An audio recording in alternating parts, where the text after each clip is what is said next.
العظیم کیا بات رضا اس چمنستان کرم کی، زہرا ہے کلی جس میں حسین اور حسن پھول، تیری سرکار میں لاتا ہے رضا اس کو شفیع، تیری سرکار میں لاتا ہے رضا اس کو شفیع، جو میرا غوث ہے اور لاڈلا بیٹا تیرا۔ محبت کے ساتھ بارگاہ رسالت میں درود پاک کا نذرانہ عقیدت پیش کیجئے۔ پڑھی اللہم صلی اللہ۔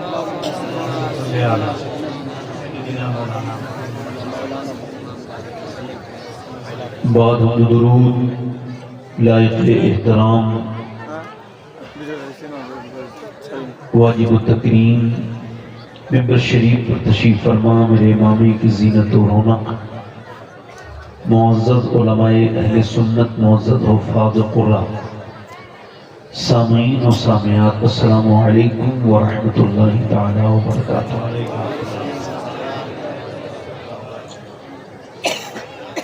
دیکھیں آپ بڑی افراتفری کا مظاہرہ کر رہے ہیں،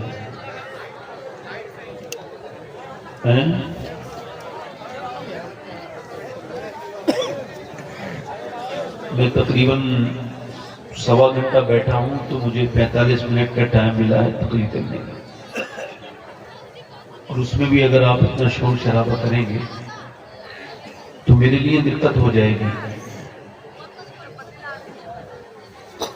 ماشاءاللہ بڑی دیر تک چندہ ہوا، جنہوں نے چندہ دیا اللہ اس کو قبول فرمائے۔ آپ دیکھ رہے ہیں منبر رسول پر سارے علماء کے درمیان ایک مرکزی کردار اور اپنے دل میں حضور کی امت کا غم رکھنے والا انسان ہے۔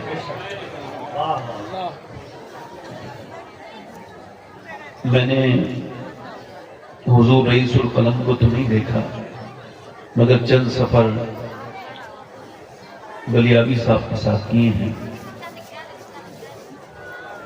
تو میں نے اندازہ کیا ہے کہ جب شاگرد کی فراست کا یہ حال ہے تو پھر رئیس القلم کی آنکھوں کا حال کیا ہوگا۔ دیکھیے ہم نے تھوڑا سا شور شرابہ کم کر دیں، میری بہنیں بھی بولنا بند کر دیں، میری بیٹیاں، میں آپ کا خادم ہوں، خدمت کرنے آیا ہوں، تھوڑی دیری میں نے آپ سے بات کرنی ہے، شارٹ وقت ہے تھوڑا سا، ہم کو لحاظ ہے الحمدللہ۔ نوجوان تشریف رکھتے ہیں۔ قرآن نے انسان کو کہا کہ یہ بڑا جلد باز ہے۔ کیا کہا؟ یہ صبر کا معنی کیا ہے؟ سیدنا شیخ محی الدین عبد القادر جیلانی غوث العظم فرماتے ہیں صبر کا معنی برداشت نہیں ہے، صبر کا معنی ہے اللہ کے فیصلے کا انتظار کرنا۔ جیسے کہ چندی گڑھ میں ایک مندر ہے، تو غیر لوگوں کا یہ ماننا ہے کہ وہاں جس کی اولاد نہیں ہوتی وہ جائے، اس کی اولاد ہو جاتی ہے، پھر اپنے بیٹے کو اسی بت کی شکل میں بنا کے لے کے جاتے ہیں۔ ابھی اس بار ویڈیو وائرل ہوئی کہ وہاں ایک مسلمان بھی اپنے بچے کو لے کے جا رہا اور کہہ رہا ہے کہ یہ جو بت ہے نا، یہیں پہ آ کے میری مراد پوری ہوئی اور مجھے بیٹا ملا۔ معاذ اس کا ایمان گیا، اس کا ایمان کیوں؟ نصیب میں اس کے لکھا تھا، مگر اس کا نفس اس سے بے صبری کراتے ہوئے بت خانے تک لے گیا۔ اس کو ملنا تو تھا مگر وہ چلا گیا اس طرف۔ میرے نبی مکے کو چھوڑ رہے ہیں اور کعبے کو جب آخری بار دیکھ رہے ہیں، عثمان بن طلحہ جس کے پاس کعبے کی چابیاں تھیں، اس نے کہا مجھے چابی دے دے، میں کعبے کے اندر جانا چاہتا ہوں۔ اس نے کہا آپ کو چابی نہیں دوں گا، حضور نے یہ نہیں فرمایا کہ لا چھین لوں، نہ میرے حضور مسکرائے، فرمایا میں ایک دن تجھ سے ہی چابیاں لوں گا، ایک دن تجھ سے ہی چابیاں لوں گا۔ صبر کا مطلب بتا رہا ہوں، تکلیف کا مطلب کبھی آئے تو کبھی اپنے ایمان کا سودا نہ کرنا، کبھی حالات لگے ایمان کے تمہارے خلاف ہے تو صبر کرنا۔ میں نبی نے فرمایا تجھ سے ہی لوں گا۔ 10 سال کے بعد میرے حضور جب 10,000 فوج کے ساتھ مکے میں داخل ہوئے صحابہ کرام کے ساتھ، میاں عاشق تو دنیا میں بڑے لوگوں کے ہیں، بڑے بڑے پیروں کے مرید دیکھے گئے، بڑے بڑے لوگوں کے فدائی دیکھے گئے، مگر تاریخ اس بات پر گواہ ہے جیسے اللہ نے عاشق اپنے حبیب کو دیے ایسے کسی کو نہیں عطا فرمائے۔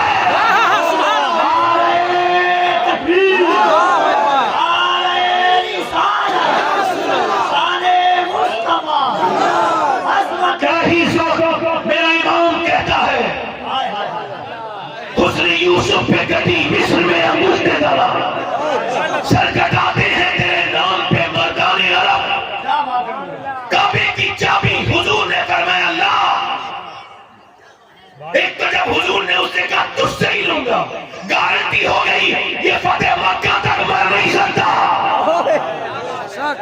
اور جب اس کے پاس حضور گئے فرمایا اللہ چابی میں نے تجھ سے کہا تھا تجھ سے ہی لوں گا، لے لی چابی۔ جب حضور واپس آئے تو وہ سمجھتا تھا کہ چابی اب مجھے نہیں دیں گے۔ حضور نے فرمایا تمہاری پاس رہتی ہے، روایتی طور سے خاندان نسل در نسل یہ آپ چابی سنبھالیے۔ کہنے لگے آپ نے چابی دے دی، اب ذرا ایمان بھی تو دے دیجئے، کلمہ پڑھا کے مسلمان بھی تو کر دیجئے۔ مگر ایک بات پر توجہ، نبی آئے، علی کے ساتھ آئے اور اس کے اندر کے سارے بت توڑ دیے، اور میرے نبی نے قیامت تک کے اپنے امتیوں کو یہ پیغام دے دیا کہ کبھی ایسی جگہ تمہیں شرک نظر آئے کہ تمہارا دل پریشان ہونے لگے، تمہاری ہمتیں ٹوٹنے لگے اور تمہاری آنکھوں میں آنسو آنے لگے، اے توحید کے ماننے والوں تو اپنا دل تھوڑا نہ کرنا، کیونکہ قیامت سے پہلے اس بات کو یاد رکھنا کہ جب میں فتح مکہ ہوا، کعبے کے اندر کے بتوں کی صفائی کرنے کے لیے اللہ نے حضرت علی کا انتخاب کیا۔ علی نے نبی کے کہنے پر بتوں کو توڑا، اور ہمارا ایمان کہتا ہے، اس کے علاوہ یہ بھی سننے والی بات ہے کہ قیامت تب تک نہیں آئے گی جب تک عیسیٰ کے ساتھ علی کا بیٹا مہدی نہیں آئے گا اور سارے بت خانوں کو پاک نہ کر دے گا۔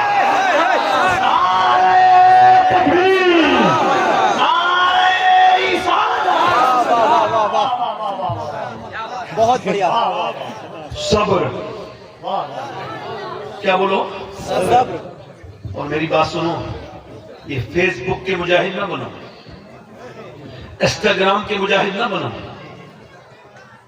کون سی سرکار نے روکا ہے تمہیں سجدے کرنے سے؟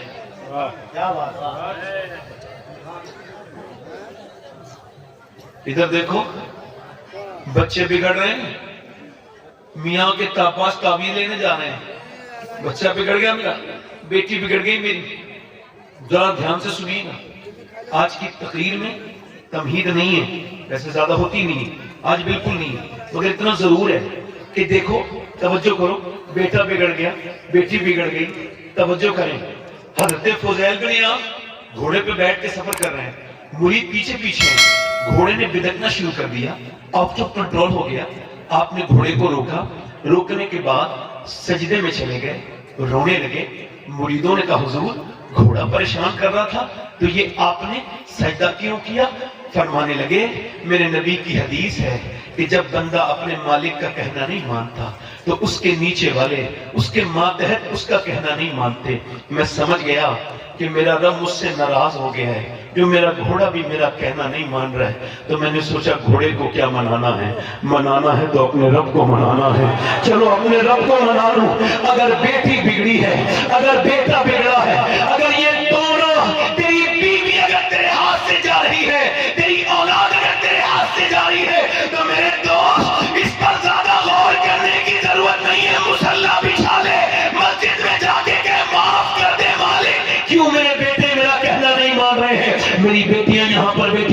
میری بہنیں یہاں پر بیٹھی ہیں, میری بچیاں یہاں بیٹھی ہیں. اگر ان ساری بیٹیوں میں, میری بہنوں میں سے ایک میری بیٹی نے میری کہنے کو مان لیا, میری بات کو سمجھ لیا, میری طرف توجہ کرنا, غور کرنا. آپ یاد رکھنا, اقبال کہتا ہے انقلاب یوں ہی نہیں آتا, انقلاب پہلے گھروں میں آتا ہے. کہتے ہیں اقبال کہ جب بہن اگر فاطمہ بنتے خطاب اگر قرآن سنائے تو بھائی عمر قرآن پوری دنیا کو سمجھا دیتا ہے, اور اگر ماں بن کے فاطمہ بنت محمد قرآن سنائے تو حسین پوری دنیا کو قرآن کا مطلب سمجھا دیتا ہے.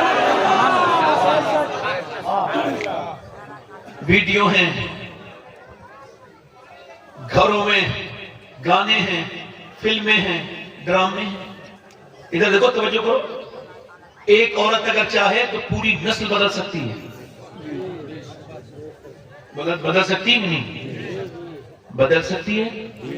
ہمارے یہاں ایک عورت آئی, شادی ہونے کے بعد اس نے دیکھا میرا آدمی پڑھا لکھا نہیں ہے, وہ خود پڑھی لکھی تھی. تو اگر کوئی پڑھی لکھی جاہلوں میں آ جائے نا تو پوری زندگی اسی تانے میں مر جاتی ہے بیچاری, وہ بھی جاہل ہے. تم تو پڑھا لکھا ہی نہیں, تم میں تو کوئی, وہ یہ نہیں کرے گی کہ اس کو تھوڑی تعلیم دے دوں, پڑھا دوں, نہیں, پوری زندگی اسی بات کا جھگڑا رہے گا کہ تم جاہل ہو, میں پڑھی لکھی ہوں. مگر اس نے اپنے آدمی کو قرآن پڑھا دیا. غیر منقسم ہندوستان میں توجہ کریں, ایک آدمی اپنی بیوی کو لے کے آپ کے قریب جو بھی شہر پڑتا ہوگا, میں تو ایگزامپل کے لیے کہہ رہا ہوں, جیسے کشمیر چلا گیا. اب بیچارہ اپنی ماں بہن کے ساتھ تو کبھی نہیں گیا تھا بازار, مگر بیوی کے ساتھ گیا, اور مظلوم اتنا ہے بیچارہ, بچے کو گود میں لے کے بازار کے اندر چل رہا ہے. بچہ, بیوی آگے آگے ہے, بیچاری نے ایک جگہ سے دوپٹہ خریدا ہے, اس کے بعد اس کے جوتے خریدے گئے. پورے دن سے شام تک جب لوٹا تھکا ہار کے, تو برابر کی ایک عورت بڑی نیک تھی, اس کی بیوی سے بولی, یہ بتا, یہ کبھی بازار نہیں گیا اپنی ماں بہنوں کے ساتھ, مگر تو نے چاہا تو پورا کشن گنج اس نے چھان لیا اور تجھ سے اف تک نہیں کہا. اگر تو بازار بھیج سکتی ہے یا لے جا سکتی ہے تو اپنے آدمی تو مسجد بھیج سکتی ہے, نمازی بھی بنا سکتی ہے.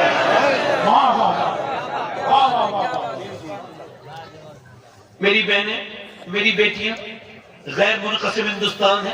ایک چودھری ہے, ان کا نام بازید ہے. کیا نام ہے بھائی؟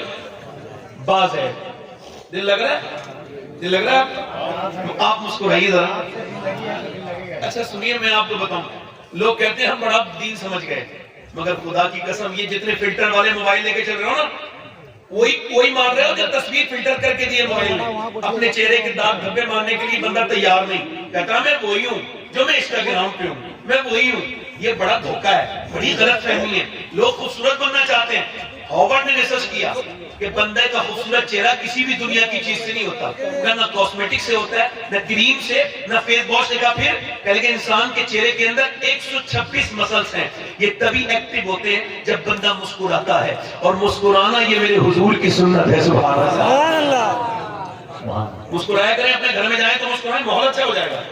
کچھ لوگ اتنے بدبخت ہوتے ہیں, گھر میں جائیں تو بچے کھیلتے کھیلتے ڈر جاتے ہیں, ابا آ گئے, ایسا لگتا ہے ابا نہیں آئے تو فرعون زیادہ آ گیا. اپنی زندگی میں تبدیلی لائیے, مسکرائیے, ذرا مسکرا کے بولیے سبحان اللہ. تو وہ جو چودھری ہیں, وہ جو چودھری ہیں, ان کی 2 بیویاں پہلے سے ہیں آلریڈی. بھائی میں اس وجہ سے نہیں کہہ رہا ہوں کہ آپ دوسری بیوی کے چکر کی طرف جائیں, آپ سمجھیں, میں سب چیزوں کو پروموٹ نہیں کرتا, نہ میں منع کرتا ہوں. یہ جائز ہے کہ آدمی دوسری شادی کر لے, مگر یہ جائز ہے. کیا ہے بھائی؟ اور سنت 53 سال کے بعد دوسری شادی کرنا ہے. اب تو جائے میری بات نہیں, انہوں نے تیسری شادی کر لی چودھری صاحب نے, 2 بیویاں پہلے سے ہیں, 100 نوکر کام کرتے ہیں, 250-300 بیگھہ زمین ہے, بڑی حویلی ہے. چودھری کی تیسری بیوی آئی, تیسری بیوی ٹھیک مل گئی. کبھی کبھی بیوی ٹھیک بھی مل جاتی ہے, اس کو تیسری ٹھیک ملی. یہ کیوں کہہ رہا ہوں؟ بیک گراؤنڈ نمازی تھا اس عورت کا, اس کا باپ نمازی, اس کی ماں نمازی, اس کا بھائی نمازی, اس کے گھر میں 5 وقت کی نمازیں پڑھی جاتی ہیں, اس کا باپ مسجد سے نماز پڑھ کے سنتیں گھر کے اندر پڑھتا ہے. میرے نبی کے بالکل اپنے گھروں میں نماز پڑھنا سیکھو. ادھر دیکھو, حضور کے گھر میں اور منبر میں زیادہ فاصلہ نہیں, ایک دیوار بیچ میں ہے, حضور کے گھر سے منبر میں. مگر امی عائشہ فرماتی میرے نبی تہجد کی نماز گھر میں پڑھا کرتے تھے. فرائض پڑھ کے آؤ مسجد میں, سنت آ کے, نوافل آ کے کہاں پڑھیں گے؟ تاکہ گھروں کو قبرستان نہ بناؤ, وہاں بھی نماز پڑھو.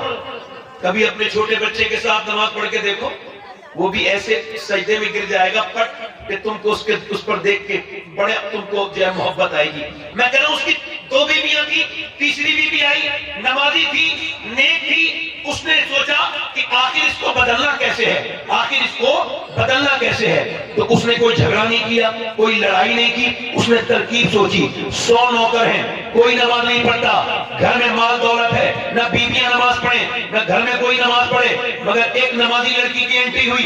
اس نے جھگڑا نہیں کیا, تانے نہیں دیے کہ تم سب بے نمازی ہو, تم نماز نہیں پڑھتے, بلکہ اس نے سوچا نماز کیسے پڑھا, ان کو عادت ڈلوانی ہے. انہوں نے یہ کیا کہ اس نے یہ کیا کہ اپنی شوہر کے پاس اس نے دیکھا کہ دودھ لے کے جاتا ہے اس کا نوکر, تو اس نے کہا آپ دودھ لے کر کے نہیں جائیں گے بلکہ دودھ لے کر کے میں جاؤں گی. نوکر کی حیثیت کتنی ہوتی ہے وہ تو ہٹ گیا, یہ دودھ لے کر کے اس کے بعد پہنچی. اچھا پہلے دودھ ایسے ہی جاتا تھا سادہ, اس نے بادام وغیرہ میں اس کو پکایا اور بہترین سرخ دودھ کر کے بہترین گلاس میں, ترکیب دیکھیے نمازی بنانے کی, لے کے گئی اور بولی چودھری صاحب لیجئے دودھ پیجئے. اس نے کہا میری 2 بیویاں تو پہلے بھی ہیں, انہوں نے تو کبھی مجھ سے دودھ کے لیے نہیں کہا, نہ وہ دودھ لے کے آئی, نوکر لے کے آتے, آپ کیوں آئی ہیں؟ کہہ لگی میرا زیادہ حق بنتا ہے آپ کی خدمت کرنے کا, آپ میرے شوہر ہیں, میں آپ کی بیوی ہوں, لیجئے دودھ پیجئے. چودھری نے دودھ پی لیا تو بولی حضور میں آپ کے پاؤں دبانا چاہتی ہوں. کہا کیوں؟ کہ میں اپنے گھر پہ اپنے ابا کی خدمت کرتی تھی,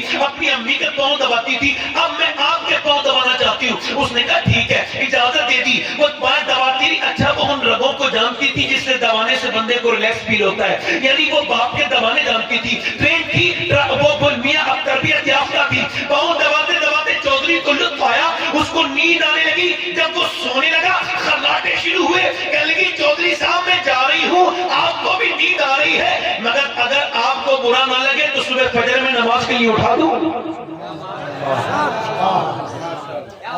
تو ایک تو چودھری, دوسرا مرد, 2 علامات اس کے اندر تکبر کی. کہنے لگا میں, تو مجھے سمجھائے گی,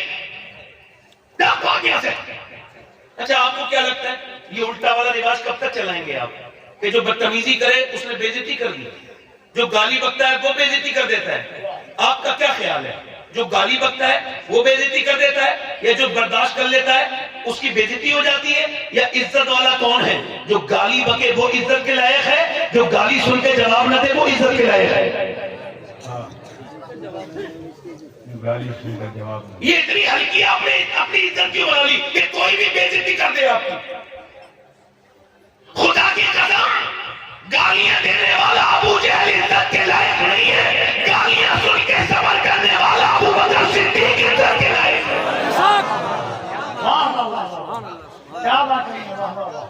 بدتمیزی کی اس نے آگے سے, اللہ والی تھی, واپس پڑتی, چلی گئی, مگر پھر دوسرے دن اس نے راستہ نہیں بدلا, آئی.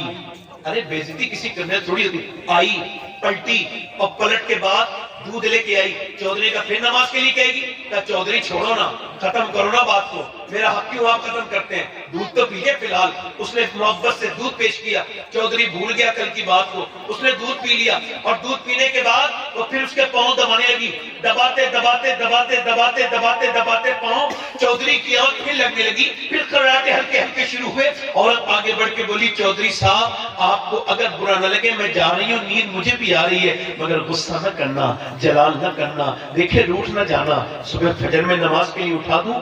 آؤ دیکھا نہ تاؤ, چودھری نے لات مار دی. اوپر پلنگ تھا, لات مارتے اوپر سے نیچے الٹ کے گری, منہ کے بل گری, منہ پھٹ گیا اور اس کے اندر سے خون بھی نکلنے لگا. اور جب خون کے قطرے نیچے کو ٹپکے, اس نے ایک مرتبہ بھی نہیں کہا جاہل مارتا کیوں ہے, میں تو تجھے نمازی بنانے آئی ہوں, ایک مرتبہ بھی نہیں کہا. نہ جانے کتنی نیک تھی, اس نے اٹھایا وہاں سے وہ اپنا برتن اور خاموشی کے ساتھ چلی گئی. نہ جانے کتنے نیک باپ کی اولاد تھی, نہ جانے کتنی نیک ماں کی اولاد تھی. کیسی ماں ہوگی جس نے ایسی بیٹی تربیت کی ہے, کتنا نیک باپ ہوگا. میاں پٹی کٹی ایک لفظ نہیں کا چلی گئی, پھر آتی رہی جاتی رہی. 1-8 ہفتہ گزر گیا. چودھری بولا گالی دیتا ہوں مارتا ہوں پھر بھی آتی ہے, تجھے مجھ سے کیا لالچ ہے, چودھری کی بیٹی ہے, آخر تیری بھی تو عزت ہے, کیوں اسے گالیاں کھا کے واپس آتی ہے. کہنے لگی چودھری اور کوئی بات نہیں ہے, میں نمک حرام نہیں ہوں, نمک حلال ہوں. کیا مطلب؟ کہ گھر پہ نمک حرامی نہیں سکھائی, باپ نے نمک حلالی سکھائی ہے. میں تیرا نمک کھاتی ہوں. اور میرے نبی فرماتے جب بے نمازی مرے گا اتنی پیاس لگے گی مرتے وقت اس کو کہ اگر 7 سمندر بھی پی جائے تو اس کی پیاس بجھنے والی نہیں ہے, اس کی پیاس بجھنے والی نہیں ہے. یہ میرے نبی کا فرمان ہے. میرے آقا فرماتے ہیں قیامت کے دن جو نماز نہیں پڑھتا ہے فرعون کے ساتھ کھڑا ہوگا, وہ نمرود کے ساتھ کھڑا ہوگا, وہ دشمنان خدا کے ساتھ کھڑا ہوگا. اے چودھری تم نماز نہیں پڑھو گے تم جہنم میں جاؤ گے, میرے ہونے والے بچے بھی جہنم میں جائیں گے. اسی وجہ سے گالی بھی کھاتی ہوں, پٹتی بھی ہوں, مگر سوچتی ہوں کہ میرا شوہر نمازی بن جائے. تم نمازی بنو گے تبھی میرے بچے نمازی بنیں گے. میں ماں ہو کے کیسے برداشت کروں کہ میرے بچے جہنم میں چلے جائیں. بس یہی لالچ ہے اور کوئی دوسرا لالچ نہیں ہے چودھری. اسی وجہ سے پٹتی ہوں, تیری تکلیفیں اٹھاتی آتی ہوں. چودھری بات سن کے رونے لگا, اس کی آنکھوں میں آنسو آئے. کہنے لگا صبح صبح تم نہ اٹھانا مجھے, بلکہ میں تم کو صبح کو اٹھاؤں گا, میں صبح اٹھاؤں گا. صبح چودھران نے تو اٹھا دیا. صبح کو جب فجر میں اٹھایا اس نے وضو کیا, سجدے میں چلی گئی. یہی تو طاقت تھی مسلمانوں کی, سجدہ. سجدے میں چلی گئی اور جانے کے بعد اپنے رب کے سامنے رو کے کہہ لگی میرے رب تو بہترین قدردان ہے, تجھ کو پتہ ہے میں کتنی پٹی ہوں, کتنی ماری گئی ہوں, کتنا مجھ پہ ظلم ہوا ہے, میں نے گالیاں کھائی ہیں, بڑی مشکل سے یہاں تک لائی ہوں. یہاں تک لانا میرا کام تھا, اس کو قبول کرنا تیرا کام ہے. میں ایک کمزور عورت ہوں, تو بے پناہ طاقتوں والا پروردگار ہے. میں خطا کار ہوں, تو بخشنے والا تواب الرحیم ہے. اے میرے کریم مکبر میرے پد فرما دے. میرے آدمی کو جھکانا میرا کام تھا, اپنانا تیرا کام ہے. اس کے دل کو قبول کر لے, بدل دے مالک دلوں کو بدلنے والے. ایسی ڈانٹ کے روئی, ایسی گر گڑا کے روئی, ایسی روئی کہ اللہ نے چودھری کا ایسا دل بدلا کہ پھر تہجد کی نماز بھی چودھری سے قضا نہیں ہوتی تھی, بلکہ پھر تو اس نے میاں پانچوں وقت کی نمازیں پڑھی, اس نے مسجد بھی بنوائی, 100 نوکر نمازی بن گئے, ساری بیویاں نمازی بن گئی, پورے علاقے میں نماز کی لہر دور پڑی. ایک عورت نے مدرسے بنوا دیے, چودھری کی دولت سے دین کا کام ہونے لگا. اور سنو جب ان دونوں کے درمیان بچہ پیدا ہوا تو کوئی عام بچہ نہیں تھا, جس کے بارے میں سیدی اعلیٰ حضرت نے لکھا کہ پنجاب میں اتنا بڑا غوث اعظم کا عارف کوئی نہیں ہے جتنا سلطان محمد باہو ہے. جب اس کے یہاں پر بچہ پیدا ہوا اس کا نام سلطان محمد باہو تھا. جس نے کہا تھا 10ویں پھری پر دل نہیں پھریا, کی لینا 10ویں پڑھ کے ہوں, علم پڑھا پر قدم نہ پڑے گا, کی لینا علم پڑھ کے ہوں. یعنی جب ماں باپ دیکھو تو بچے خود بلندار بن کے پیدا ہوتے ہیں.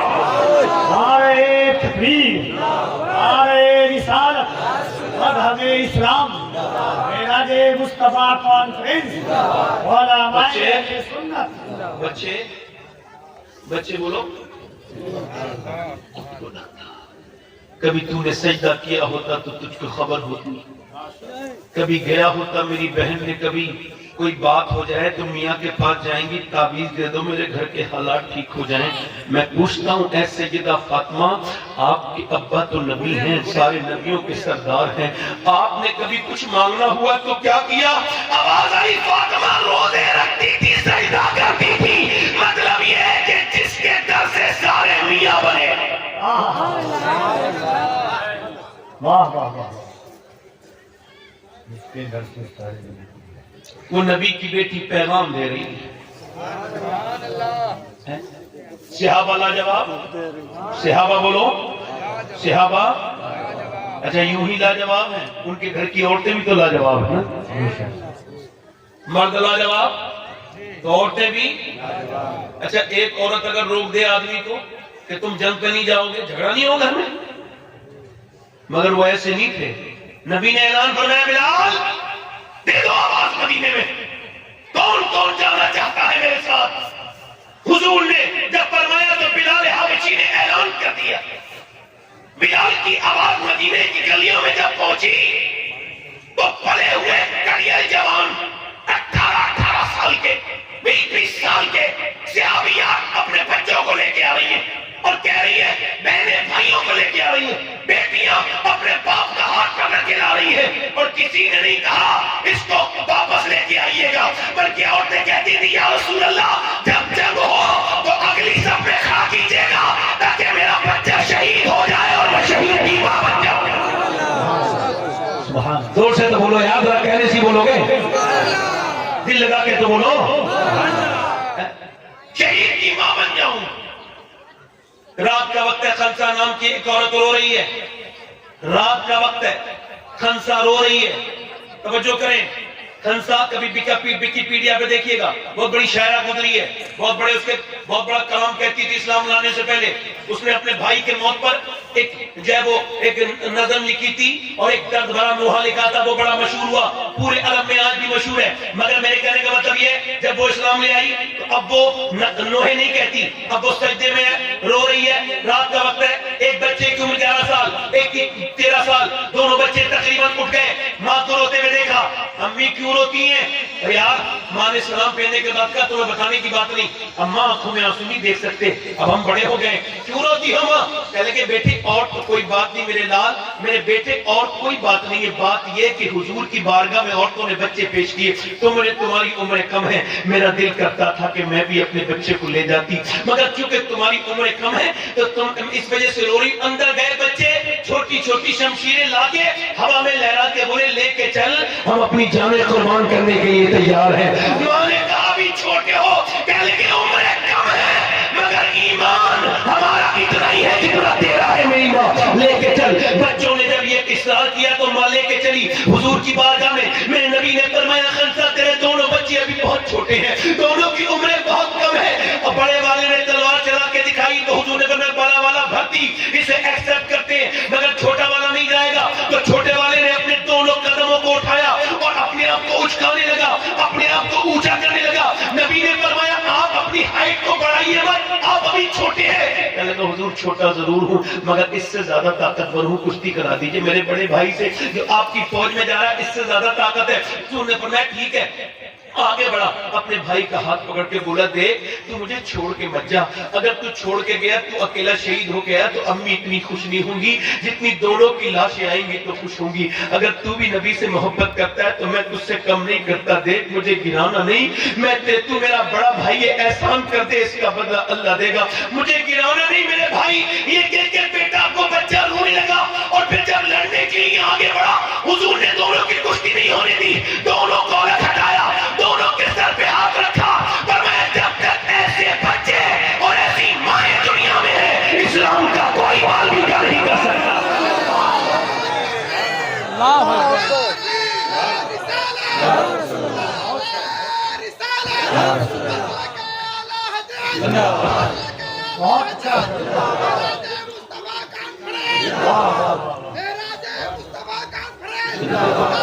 ادھر دیکھو, بلیابی صاحب کی موجودگی میں اور ان علماء کی موجودگی میں آپ کا خادم ایک بات عرض کر کے جا رہا ہوں, اپنی بیویوں کی ساری خواہشیں پوری کر دو مگر ایک خواہش پوری کروا لو اپنی, کہ دیکھو تم نمازیں پڑھا کرو, مصلی بچھوا لو, قرآن پڑھوا لو.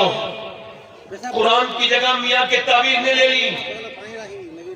توجہ کرنا میری بات پر. بچوں نے تو میرے نبی نے قبول کر لیا, دونوں بچوں کے سر پہ ہاتھ رکھا تو خنسا نے اپنے دونوں بچوں کو بلایا اور کہا لاؤ آخری بار پیار کر لوں, آخری بار تمہیں پیار کر دوں. میرے بچوں تمہارا باپ نہیں ہے, میں نے کنویں سے پانی بھر بھر کے تمہیں پالا, بڑی مصیبتیں, مگر اپنی میں نے بڑھاپے کے سارے کے لیے نہیں, میں نے اسلام کے لیے پالا تھا, حضور کے لیے پالا تھا. جاؤ جا کے شہید ہو جاؤ, تمہاری ماں تمہارا انتظام نہیں کرے گی, میں مدینے کے راستے میں تمہارا انتظام نہیں دیکھوں گی, مگر میرے لاڈلو یاد رکھنا جب تم جنگ وہاں لڑو اور جب تیر آئے اور جب تلواریں چلے اور جب نیزے اٹھے تو یاد رکھنا جتنے زخم آئے سینے پہ آنے چاہیے. تم بچے ہو پیٹ نہ دکھانا ورنہ تمہاری ماں رسوا ہو جائے گی. جتنے زخم آئے سینے پہ آنے چاہیے تاکہ لوگ دیکھے تو سمجھ جائیں کہ مدینے کی عورتیں بزدل پیدا نہیں کرتی, شیر دل پیدا کرتی ہیں. سبحان اللہ. ایک عورت اور آ گئی, حضور میں دھیان سے سننا, حضور میرے بچے کو بھی لے کے جائیں, میرے بچے کو بھی حضور نے کرم فرمایا کہاں ہے تیرا بچہ؟ وہ کھڑا ہے 2.5 سال کا 3 سال کا بچہ. حضور نے فرمایا اس کی عمر کتنی کم ہے, یہ کیا کرے گا جنگ میں؟ تو حضور یہی بیٹا ہے, اس کے علاوہ کوئی میرے پاس بچہ نہیں. میں اس نیت سے لائی ہوں, آپ کی طرف تیر آتے ہیں, آپ کی طرف تلوار چلتی ہے, آپ کو ڈھال کی ضرورت پڑتی ہوگی. میری حضور ایک عرض سن لیں, جب آپ کی طرف تیر آئے, تلوار اٹھے, تو میرے بیٹے کو ڈھال بنا لیجئے گا. اگر حضور آپ کی طرف آنے والا ایک تیر بھی میرے بیٹے نے روک لیا تو قیامت کے دن کہوں گی مالک میرا 3 سال کا تھا مگر تیرے محبوب پر قربان ہو گیا. حضور خالی ہاتھ نہ بھیجنا. میرا امام کہتا ہے واہ کیا جود و کرم ہے شہبتا تیرا, نہیں سنتا ہی نہیں مانگنے والا تیرا. رو کے بولی میں بھی شہید کی ماں کہلانا چاہتی ہوں, اس بچے کے علاوہ کوئی بچہ ہوتا تو لے آتی. میرے نبی نے بچے کو اٹھایا, پوری گاڑی بھیگ گئی. اللہ اکبر, پیار کیا بچے کو, فرمایا جا لے جا, تیرا بچہ ابھی چھوٹا ہے مگر لے جا, اگر یہ شہید نہیں بھی ہوگا اللہ تجھے پھر بھی شہداء کی ماں کے ساتھ اٹھائے گا. نبی مختار کل ہے, جس کو جو چاہے عطا کر دے. اللہ اکبر, کوئی ایسا بھی عشق کر سکتا ہے حضور سے. میں یہ کہنا چاہتا ہوں اللہ نے اپنے حبیب کو یار بھی چن چن کے دیے, رشتہ دار بھی چن چن کے دیے. نہ یاروں کا جواب ہے نہ نبی کے رشتہ داروں کا جواب. واہ کیا بات ہے, نہ نبی کے یاروں کا جواب. یاروں کا جواب ہے نہ رشتہ داروں کا. ادھر دیکھو, توجہ کرو. ایک ام عمارہ نام کی عورت آ گئی. ابیل بھائی, ام عمارہ ایک جنگ میں کہہ لگی حضور میں بھی جاؤں گی. میری بہنیں کیا سمجھتی ہیں, ان کا کردار نہیں اسلام میں. پہلے ہمارے طرف یہ کرتے تھے, رشتہ بعد میں کرتے تھے, پہلے چیک کرتے تھے نانی کیسی ہے, نانی کیسی ہے, اور ٹھیک ہی چیک کرتے تھے. اب تو صرف دیکھتے ہیں پیسہ کیسا ملے گا, جہیز کتنا ملے گا, یہ نہیں دیکھتے اس کا بیک گراؤنڈ کیا ہے. اور خدا کی قسم اسلام کہتا ہے بیک گراؤنڈ ضرور دیکھو, کیونکہ اسلام کہتا ہے اگر بیک گراؤنڈ دیکھنا ہے تو پھر اسلام میں بھی دیکھو. اگر نانی دیکھنی ہے تو مکے کی خدیجہ الکبریٰ دیکھو, اور اگر ماں دیکھنی ہے تو مدینے کی فاطمہ الزہرا دیکھو, اور اگر نواسی دیکھنی ہے تو زینب کی زینب, کربلا کی زینب کبریٰ دیکھو. واہ واہ, اسلام دکھاتا ہے. سمجھے ہے کہ میری بات میں نہیں؟ دونوں ہاتھ اٹھا کے بولو, جو لوگ سن رہے ہیں میری تقریر دونوں ہاتھ اٹھا کے بولو لبیک یا رسول اللہ. توجہ ہے, توجہ ہے. ام عمارہ آ گئی, حضور میں بھی جاؤں گی. 70 سال سے زیادہ کی عمر ہے, بال سفید ہے. حضور نے کہا میں کیا کروں گی تم؟ کہ زخمیوں کو پانی پلاؤں گی اور ان کو مرہم پٹی کروں گی. چلی گئی جنگ میں. اب جب کافر تو ہوتے ہی بزدل ہے, یا تو آدمی کافر نہیں ہوگا, کافر ہوگا تو بزدل ہوگا. کیونکہ بزدلی کافروں کے دل میں ہوتی ہے, یہ بالکل ان کے دل بالکل بیکار ہے. اب یہ کیا سوچے, حضور کی طرف حملہ کیا نا تو ام عمارہ نے تلوار سوٹی, شیرنی کی طرح کھڑی ہو گئی. وہ سمجھے عورت ہے, اسے گرا لو, اسی مارو, یہ جو عورت ہے نا ادھر سے ہی توڑ دو. گھیرا گئے, آگے جا کر کے ادھر سے انہوں نے حملہ کرنا چاہا. ایک جوان آیا, اس بوڑھی عورت پہ تلوار لے کے گھمنڈ میں مارا, اس نے وار کیا. ام عمارہ نے تلوار میں اس کی تلوار پھنسائی اور مارا. ایک دوسرا والا جب پیترا تو اس کو بیچ میں سے 2 ٹکڑے کر کے نیچے کو گرا دیا. اس کے بعد تیسرا آیا, اس کے بعد دوسرا آیا, پھر تیسرا آیا. آتے رہے, کٹتے رہے, آتے رہے. 60 لاشیں 70 سال سے زیادہ عمر کی عورت نے گرا دی.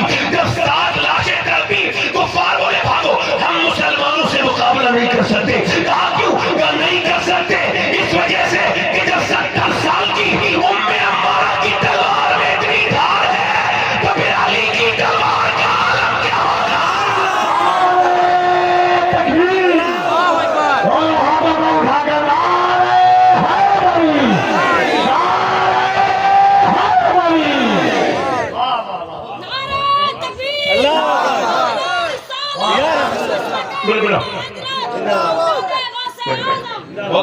بیٹے آپ کا نعرہ نہیں, آپ کی جوتی میرے سر پر, مگر فی الحال وقت کم ہے تو میں اس کو میں بڑا پابند ہوں.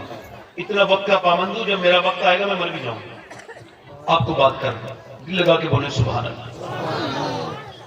تو جائے کہ نہیں, سبحان اللہ.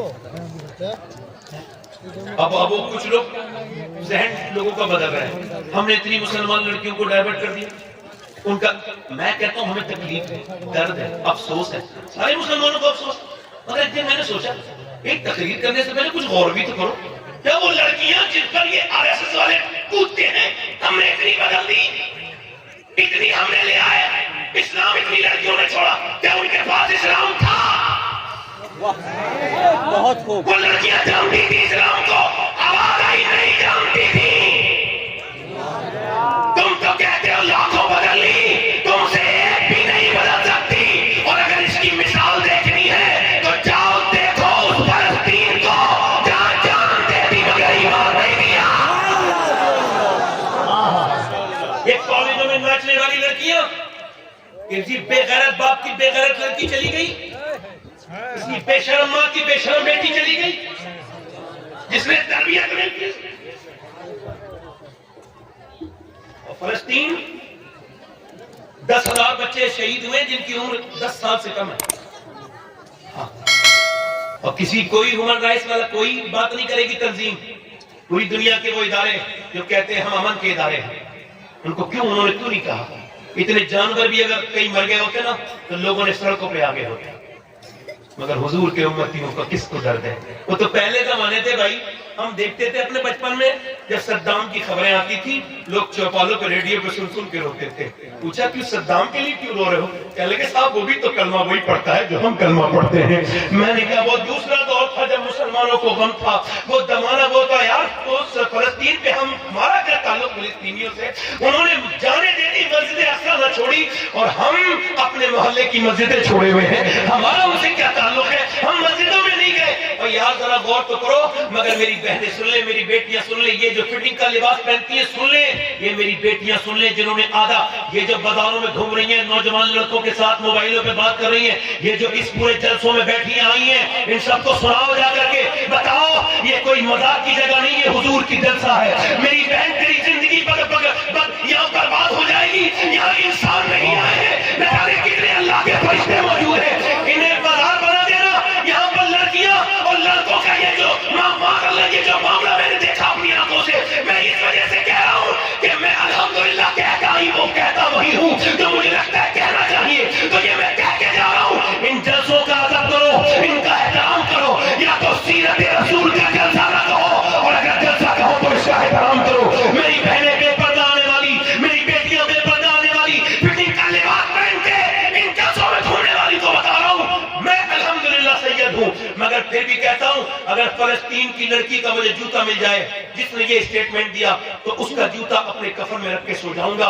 کہوں گا جب میں مروں تو میرے سینے پر اس لڑکی کا جوتا رکھ دو. کس کا؟ جس نے یہ کہا ہے ہم رات کو سوتے ہیں تو پھر کیا کرتی ہو؟ برقع اوڑھ کے سوتے ہیں پورے پردے میں. رات کو سوتے وقت تو کوئی پردے میں نہیں سوتا، تم برقعے میں سوتی کیوں ہو؟ کہنے لگی اس وجہ سے جب بم آتے ہیں تو پورا جگہ ملبے میں تبدیل ہو جاتی ہے، لاشیں نکالی جاتی ہیں. ہم یہ سوچ رہی ہیں کہ جب صبح کو ہماری لاشیں نکلیں، جب ہمارے گھر ملبے میں تبدیل ہوں اور جب ہماری لاشیں نکلیں تو ہمارے جسموں پہ پردہ ہونا چاہیے، بے پردہ نہیں ہونا چاہیے. ورنہ قیامت کے دن نبی کی بیٹی کو کیا منہ دکھائیں گے؟ جن کے بچوں کی لاشیں اٹھ گئی ان کے ایمان کا حال یہ ہے. جنہوں نے اپنے بھائیوں کے جنازے اٹھتے دیکھ لیے، ہماری ان سے کیا نسبت ہے؟ اللہ اکبر. بس یہ ساری باتیں کر کے آپ سے عرض کرنا چاہتا ہوں میرے دوستو، اللہ کے رسول فرمانے فاطمہ میری بیٹی چاند دیکھ لیا؟ ابا نہیں دیکھا. فاطمہ سب نے چاند دیکھا، میری بیٹیاں نے کیوں نہیں دیکھا؟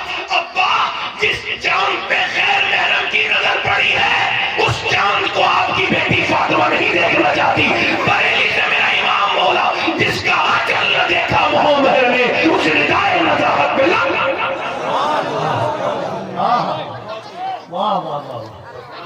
آخری بات،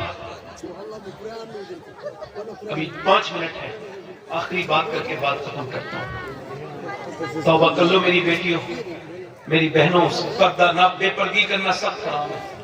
حضور نے فرمایا کہ جہنم میں نے عورتیں دیکھی جو بے پردہ کرتی تھی، بے پردہ رہتی تھی، پردہ نہیں کرتی تھی. اپنے دوستوں میرے اللہ سے توبہ کرو اور کہو میرے مالک مجھے معاف کر دے. ایک آنسو بہا لو، رو لیا کرو اس کے سامنے. آپ کو تکلیف ہے نا کہ ابھی بہت بڑا حادثہ ہوا ہے ہندوستان میں، تو تکلیف کہاں نکالو گے؟ مسجدوں میں جاؤ نا اور کہو اے اللہ اب ہم مسجدیں نہیں چھوڑیں گے، ہماری مسجد چھن گئی، اب نہیں چھوڑیں گے مالک۔ ہم محلے کی مسجدیں آباد کریں گے مالک، ہم کو معاف کر دے میرے رب۔ اپنے رب سے توبہ کرنا، توجہ کرنا میری بیٹی اور میری بہنوں، اور آپ بھی توجہ کرنا۔ میری بات پہ آخری حدیث پر دھیان دینا۔ حضور ایک دن اپنی بیٹی کے گھر گئے، آواز دی فاطمہ اندر آ سکتا ہوں؟ جی ابا اکیلے ہیں تو آ جائیں، میرے ساتھ عمران آئے ہیں۔ کہا انہیں نہ لائیں۔ کیوں نہ لاؤں فاطمہ؟ ان کو نہ لائیں ابا۔ حضور نے کئی بار پوچھا تو آواز ہے ابا آپ کی بیٹی کے پاس اتنے کپڑے نہیں ہیں، وہ کسی دوسرے مرد سے پڑتا، ایک جوڑی کپڑے میں قیمت بڑے لگے ہوئے۔ حضور اندر گئے، چادر دی اپنی بیٹی کو، چہرہ بالکل پیلا تھا۔ میری فاطمہ کیا ہو گیا؟ میری بیٹی کیا ہو گیا؟ اللہ کا شکر ہے ابا، وہ میری بیٹیا بتانا۔ حضور نے ایک دو بار پوچھا تو بیٹی پھوٹ کے بولی ابا 5 دن سے کچھ نہیں کھایا، پیٹ سے ایک پتھر بنا ہوا ہے۔ فرمایا فاطمہ دنیا آل محمد کے لیے نہیں ہے، نہ غلام محمد کے، نہ مومنین کے لیے ہے۔ اے میری بیٹی اگر تم نے 5 دن سے کچھ نہیں کھایا تو تیرے باپ نے 9 دن سے کچھ نہیں کھایا۔ میرے 2 پتھر بنے ہوئے ہیں، مگر وہ سیدہ، وہ طیبہ، وہ طاہرہ، وہ عابدہ، وہ زاہدہ، وہ کنویں سے پانی لے کے آ رہی ہے تو قرآن پڑھ رہی ہے، وہ چکی چلا رہی ہے تو قرآن پڑھ رہی ہے، وہ بھوکی ہے پیاسی ہے قرآن پڑھ رہی ہے۔ انہیں حسین پال کے دینا ہے زمانے کو، تم نے بھی تو پال کے دینے تھے بچے۔ میری بیٹیوں میری بہنوں یہ عمریں کم ہو جائیں گی، یہ جوانیاں ختم ہو جائیں گی، اپنے رب سے توبہ کرو۔ کیسی اندھیری قبریں تمہارا انتظار کر رہی ہے۔ ایک بات اور بتاؤں اپنی بیٹیوں کو اور آپ کو بھی ہاتھ جوڑ رہا ہوں، اگر تم چاہو میری بیٹیوں تو میں تو آپ کا نوکر ہوں، آج سے پردے میں رہنا شروع کر دو، آج سے مصلے بچھا لو، آج سے قرآن پڑھنا شروع کر دو۔ میری آخری بات یہی ہے، آپ کو بتاؤں اما عائشہ کہتی حضور کے پیٹ پہ پتھر بنتے تھے نا تو دعا کیا کرتے تھے؟ کبھی اپنے لیے دعا نہیں کرتے تھے، دونوں ہاتھ اٹھاتے تھے، حضور پیٹ پہ پتھر بنے ہوئے اور دعا کیا کر رہے ہیں؟ یا اللہ میری امت کبھی بھوکی نہ مرے، میری امت کبھی بھوکی نہ مرے۔ جو میرے اعلیٰ حضرت فرماتے ہیں جو نہ بھولا ہم غریبوں کو رضا یاد، اس کی اپنی عادت کیجیے۔ یاد رکھو میرے دوستو اپنے نبی سے پیار کرو۔ دنیا میں 2 ہستیاں ایسی ہیں جن کا حق نہیں ادا ہو سکتا، ایک اللہ ایک اس کا رسول۔ اپنے نبی سے محبت کرو، اس کے رسول سے محبت کرو۔ بس یہ الحمدللہ 2 منٹ ہیں ابھی پہ، دونوں ہاتھ اٹھا کے بولو انشاءاللہ حضور کے نام پہ کون کون گردن کٹا دے گا؟ دونوں ہاتھ اٹھا کے نیچے ہاتھ کر لو۔ جو گردن کٹا سکتا ہے کچھ بھی کر سکتا ہے، کچھ بھی کر سکتا ہے۔ ایک دوسرے کی طرف نہ دیکھنا، مسکرانا نہیں ہو۔ میرے پاس وقت سے 2 ہی منٹ ہیں۔ کتنے نوجوان ایسے ہیں جو اٹھیں گے؟ فیس بک پہ جہاد کرنا بند کرو، انسٹاگرام پہ بند کرو، افسوس کرنا بند کرو۔ کتنے نوجوان ایسے ہیں جو آج اسلام کے لیے اور میرے نبی کے لیے وعدہ کریں گے؟ کون کون گردن کٹا سکتا ہے؟ میرے ہاتھ اٹھا کے بتاؤ کون کون کرا سکتا ہے؟ اب ہاتھ نیچے کرو، جو گردن کٹا سکتا ہے کچھ بھی کر سکتا ہے۔ تم میں کتنے لوگ ایسے ہیں جو گردن بھی کٹا دیں گے اور آج سے پوری داڑھی بھی دکھا دیں گے؟ اس محفل میں کھڑے ہو جاؤ۔ جو نوجوان آج سے داڑھی دکھائیں وہ کھڑے ہو جائیں اس محفل میں، جو پوری داڑھی دکھائیں جذبات کے ساتھ کھڑے ہو، گھما دو ان کی طرف۔ اللہ تمہیں دیکھ رہا ہے، جو آج سے پوری داڑھی دکھائیں، نہ کٹائیں نہ مڈائیں، وہ اس محفل میں کھڑے ہو کے کہے میں آج بھی کل بھی نبی پر قربان تھے، آج بھی قربان ہے۔ سنت رسول کون نہ کون رکھائے گا؟ ہاتھ اوپر اٹھا دیں۔ داڑھی رکھانے والے ہاتھ اوپر کر لیں، کھڑے ہو کے ہاتھ اوپر کریں۔ جو ہاتھ سے پوری داڑھی رکھائیں، داڑھی کٹانا مڈانا ایک برابر ہے، پوری داڑھی رکھائیں۔ میرے ساتھ کوئی انشاءاللہ، وہ سے انشاءاللہ وعدہ کرتے ہیں آج کے بعد نہ داڑھی کٹے گی نہ مڑے گی انشاءاللہ، پوری سنت رکھائے گی انشاءاللہ، وہ سے بولے انشاءاللہ۔ یا اللہ انہوں توفیق عطا فرما میرے مالک۔ استقامت، بیٹھ جاؤ۔ حضور کی آنکھوں کی ٹھنڈک ہے نماز، بے نمازی ذلیل ہو کے مرتا ہے۔ توبہ کرو گے انشاءاللہ؟ دونوں ہاتھ اٹھا کے وعدہ کرو انشاءاللہ نماز کی پابندی کریں گے۔ دونوں ہاتھ اٹھا کے بولو انشاءاللہ۔ اپنی بہن بیٹی کو پردہ کرائیں گے انشاءاللہ۔ مسلک اعلیٰ حضرت پر سختی سے قائم رہیں گے انشاءاللہ۔ اللہ تعالیٰ آپ کو آباد رکھے، شاد رکھے۔ دوران گفتگو کو غلطی ہو گئی ہو، میں اپنے رب سے توبہ کرتا ہوں، آپ بھی توبہ کریں۔ استغفر اللہ ربی من کل ذنب واتوب۔ پڑھی لا الہ الا اللہ محمد رسول اللہ والسابقون السابقون اولئک المقربون۔ صدق اللہ العظیم۔ میری زندگی کا مقصد تیرے دین کی سرفرازی، میں اس لیے مسلمان، میں اس لیے نمازی۔ اسلام زندہ باد، مسلک اعلیٰ حضرت پائندہ باد۔ السلام علیکم ورحمۃ اللہ وبرکاتہ۔ والسابقون السابقون اولئک المقربون۔ صدق اللہ العظیم۔